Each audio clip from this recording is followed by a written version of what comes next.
conversations today, actually about gender and the perception of gender. And one woman in Placerville, her name is Billy. She was talking about the movement for being able to own your body and being able to express whatever you would like to express with your own body. And I talked to another woman who was discussing gender and talking about how sometimes with different people it gets a little bit more confused as far as just being a difference in hormones within the brain. It's a hormonal balance within the brain. Sometimes that can lead someone to believe that they have that they are a boy when they have female sex organs. Okay, so those are two different those are two different very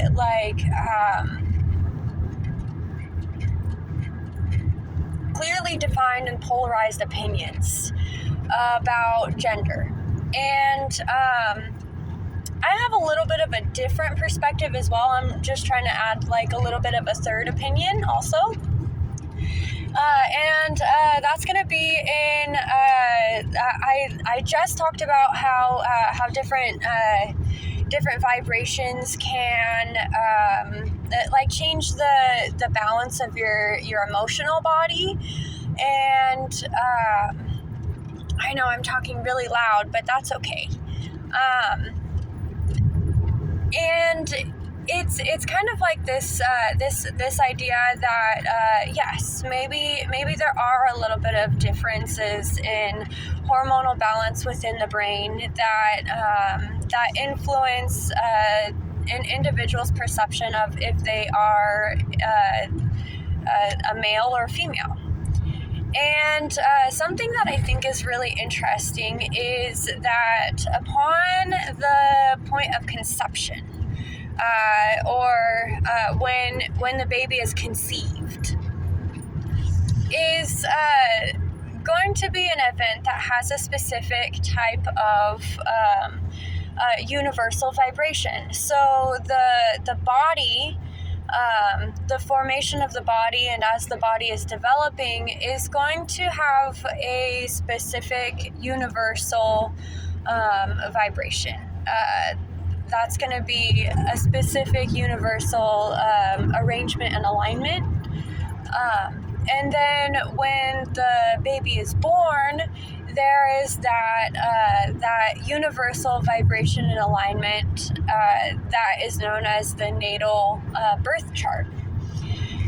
So what is the difference between these two? Because I don't know. When I say I don't know, it triggers some things in my brain that I was like, yeah, yes, I do. So you have your physical body, and you have your emotional body, and in a lot of different Hindu, Buddhist teachings, they talk about the chakra system and how you have a subtle energetic body within you. And then I discussed a little bit about how you have maybe a different mind body as well, or a different voice body as well. And the biggest thing on all of these is that maybe each one of these is just a little bit separate. And each one of these maybe is, the different parts that make up a person's, central integrity. And these are the different main personalities within each person. As far as owning your body and having, I also had a thought a little bit earlier about how the Lord gives in the way that humans don't, or in the way that most people don't. And the way that he gives is that he gives without really expecting anything in return, and also in like he gave it to you. It's okay. He gave it to you. So with that, it's kind of like this idea of okay, so you were given a gift of a body, and you were given a gift of this energetic soul body as well. And there's also a really big movement in seeing your body as art.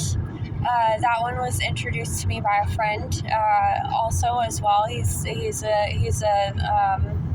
a wellspring of knowledge and information. Just has a lot of different ideas that are pretty out there, but also like, okay.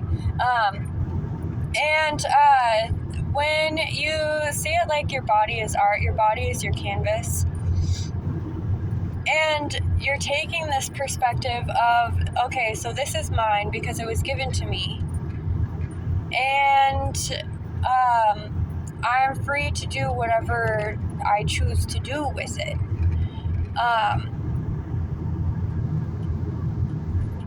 The balancing of hormones as well within the brain is going to have to do with your with each person's specific like soul energy or their alignment within the stars when they were born.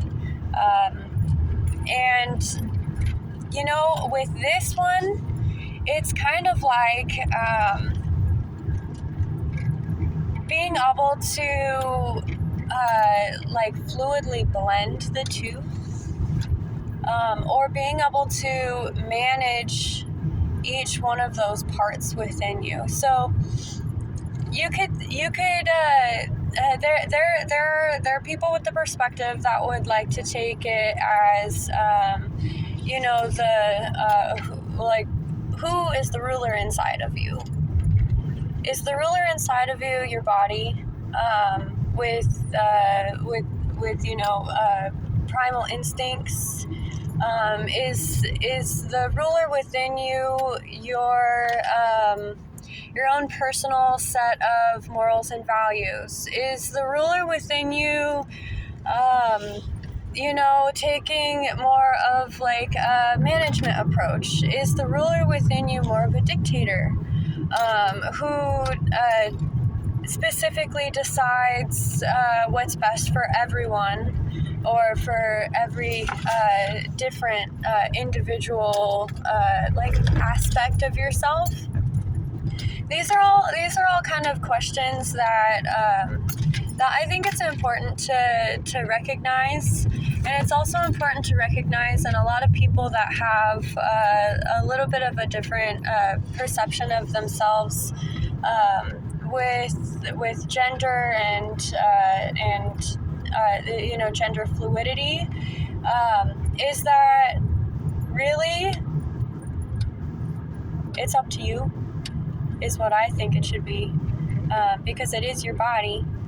But at the same time, you have to recognize that that it is kind of a cooperative system inside of you, and in a government system that has a land that is a democratic republic, so democratic being all members vote, and republic being self-governance, it's important to make sure that you check with each individual aspect of yourself before you decide to make any real changes. And you know, if there's any no's for me in my own personal like governance system or my own management system, I like to respect that no.